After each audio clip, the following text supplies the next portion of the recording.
எல்லா தமிழ் மக்களுக்கும் என்னுடைய வணக்கம். இன்னைக்கு நம்ம கேரளா சமையலில் ஓணம் சத்யா ஸ்பெஷல் பருப்பு கறியோட ரெசிபி தான் பார்க்க போகிறது. சவுத் கேரளா ஸ்பெஷல் பருப்பு கறியாக இருக்குது. கேரளா நார்த் சைடில் இந்த ஒரு பருப்பு கறி அந்த அளவுக்கு யாரும் செய்யறதில்ல. பாசிப்பருப்பு வச்சுட்டு செய்கிற இந்த ஒரு கறி எப்படி செய்யலான்னு பார்த்துட்டு வரலாம். அதுக்காக ஒரு கப் அளவுக்கு பாசிப்பருப்பு சூடாக இருக்கிற கடாய்க்குள்ளே போட்டு நல்லா வறுத்துக்கோங்க. கருகி போகாமல் நல்லா கோல்டன் கலர் ஆகிற வரைக்கும் வறுத்தெடுத்துக்கலாம். பழைய காலத்துலலாம் முழுசாக இருக்கிற பாசிப்பயிர் தான் இந்த மாதிரி வறுத்தெடுத்துடுவேன். அதுக்கப்புறம் கல்லில் போட்டு லைட்டாக க்ரஷ் பண்ணி அதோட தோல் எடுத்ததுக்கு அப்புறம் தான் நம்ம பருப்பு கறி செஞ்சுட்டு இருந்தேன். இப்போ நமக்கு பருப்பு இதே மாதிரி மார்க்கெட்டில் வாங்குறது கிடைக்கிறதுனால நம்ம அந்த பருப்பை எடுத்துருக்கு. பாருங்க, இதே மாதிரி இருக்கணும். கலர் மாதிரி போகக்கூடாது. நல்ல கிறிஸ்பியாக வறுத்தெடுக்கணும். நல்லா ஆற விட்டுக்கோங்க. அதுக்கப்புறம் குக்கருக்குள்ளே போட்டு 2-3 டைம் நல்லா கழுகி எடுத்ததுக்கு அப்புறம் 3 கப் அளவுக்கு தண்ணி ஊற்றி நான் இது வேக வைக்கிறேன்.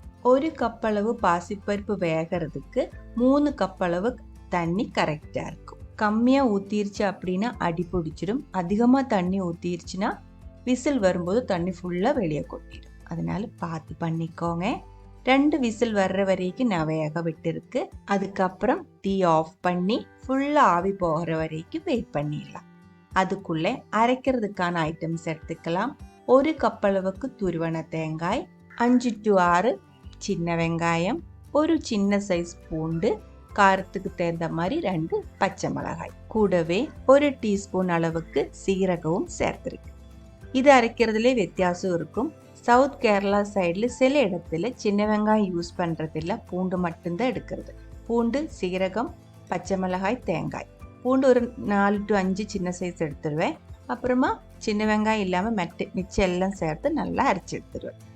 சில இடத்துல பூண்டு சேர்க்கிறதே இல்லை, சின்ன வெங்காயம், சீரகம், பச்சை மிளகாய், தேங்காய் மட்டும்தான் சேர்த்து அரைச்சிருக்கிறது. இப்போ நான் ஒரு சின்ன சைஸ் பூண்டு கூடி வச்சிருக்கு, லைட்டாக ஒரு பூண்டோட மணத்துக்கு. சின்ன வெங்காயம் தான் நம்ம அதிகமாக எடுத்துருக்கு. உங்களுக்கு எந்த டேஸ்ட்டு பிடிக்குமோ அதுக்கு தகுந்த மாதிரி அரைக்கிறதுக்கு எடுத்துக்கோங்க. மிக்ஸி ஜாருக்குள்ளே போட்டு தேவையான அளவுக்கு தண்ணி ஊற்றி நல்லா ஃபைன் பேஸ்ட்டாக அரைச்சி எடுத்துக்கோங்க. இதே மாதிரி அதுக்குள்ளே நம்ம பருப்பு நல்லா வெந்திருக்கும். இப்போ நம்ம குக்கர் ஓப்பன் பண்ணிடலாம். பாருங்கள், இது இப்போ கரெக்டான அளவுக்கு தான் வெந்திருக்கு. அடி பிடிக்கலை, அதிகமாக தண்ணியும் இல்லை. நம்ம பருப்பு கறி கொஞ்சம் கட்டியாக இருக்கிற ஒரு கறி தான், அதனால அதிகமாக தண்ணி ஊற்றக்கூடாது. கொஞ்சம் கட்டியாக தான் இருக்கணும். நல்லா கலக்கி விட்டுக்கோங்க. இப்போ இது நல்லா மேஷ் ஆகி கிடச்சிடும். இனி இதில் நம்ம அரைச்சி எடுத்து வச்சுருக்கிற தேங்காயோட மிக்ஸு சேர்த்து சூடு பண்ணி தாளிக்கணும். அவ்வளோதான். நான் இது ஒரு கடாயில் மாற்றி இருக்கு, ஸ்டவ் ஆன் பண்ணலை. கூடவே அரைச்சி எடுத்து வச்சுருக்கிற தேங்காயும் சேர்த்துருக்கு. 1/2 டீஸ்பூன் அளவுக்கு மஞ்சத்தூள், தேவையான அளவுக்கு தண்ணி. 1 கப் அளவுக்கு அப்ராக்சிமேட்டாக தண்ணி நான் அந்த மிக்ஸி ஜாருக்குள்ளே ஊற்றி கலக்கி ஊற்றியிருக்கு. நீங்கள் தண்ணி ஊற்றும் போது ரொம்ப லூஸாகி போகாமல் பார்த்துக்கோங்க. இது கொதிக்கும் போது இன்னும் கொஞ்சம் கட்டியாயிடும். உப்பு இப்போ தான் நம்ம சேர்த்துருக்கு, இது வரைக்கும் நம்ம சேர்க்கலை. பருப்பு கறி செய்யும் போது எப்போவுமே உப்பு கொஞ்சம் கம்மியாக தான் சேர்க்கிறது. அது ஏன்னா பருப்பு கறியோட காம்பினேஷன் பப்படம், நெய், இது 3 சேர்த்து நம்ம பிசைஞ்சு தான் சாப்பிடுறது. அப்போ அந்த பப்படத்தோட உப்பும் சேர்ந்து கரெக்டான அளவுக்கு நமக்கு உப்பு கிடச்சிடும். அதனால பருப்பு கறி செய்யும்போது கொஞ்சம் உப்பு கம்மியாக சேர்த்துக்கோங்க. இது எல்லாமே சேர்த்து நல்லா கலக்கி மிக்ஸ் ஆனதுக்கு அப்புறம் ஸ்டவ் ஆன் பண்ணி சூடு பண்ணிக்கோங்க. மெயினாக இருக்கிற ஒரு விஷயம், பருப்பு கறி கொதிக்கக்கூடாது. நல்லா இதிலிருந்து ஆவி வர ஆரம்பிக்கும் போது நம்ம இது ஆஃப் பண்ணிடலாம். பாருங்க, இப்போ இதிலிருந்து ஆவி வர ஆரம்பிச்சிருக்கு. நம்ம இது ஆஃப் பண்ணிடலாம். இது நல்லா ஆவி வரணும்.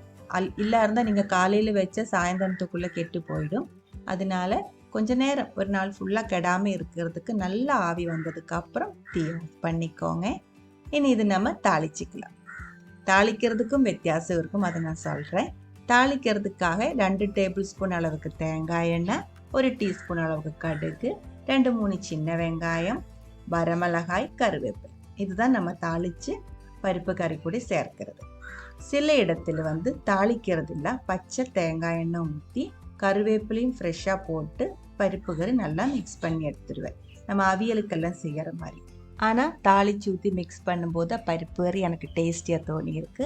எங்கள் வீட்டிலலாம் இந்த மாதிரி தான் செய்யறது. பாருங்கள், தாளித்து சேர்த்து நல்லா மிக்ஸ் பண்ணிக்கோங்க.